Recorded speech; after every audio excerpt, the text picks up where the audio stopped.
ल प्रदीपलाई चाहिँ कसैले गीत गाउनु भनेर भन्यो भने फ्याट्टै आइहाल्ने गीत चाहिँ के हो? मलाई गीत गाउन चाहिँ आउँदैन होइन, गाउनै परेको अवस्थामा चाहिँ लोकसेवामा सोधेछ अरे। ल एउटा गीत गाउनु भनेर लोकसेवामाले सोध्यो भनेदेखि चाहिँ कुन गाउँछु? कुन गाउँछ होला?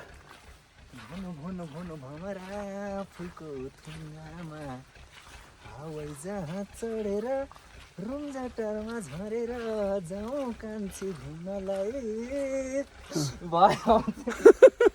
हामीले नसुनेको पुरै पुरै गरौँ न, मैले सुनेको गीत हो जस्तो लाग्यो। मैले चाहिँ सुनेको ओखल ढुङ्गामा भन्ने एउटा गीत थियो।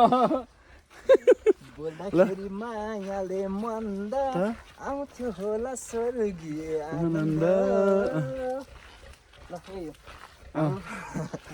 जस आउने रहेछ गीत भइहाल्यो त नि। ल होइन ल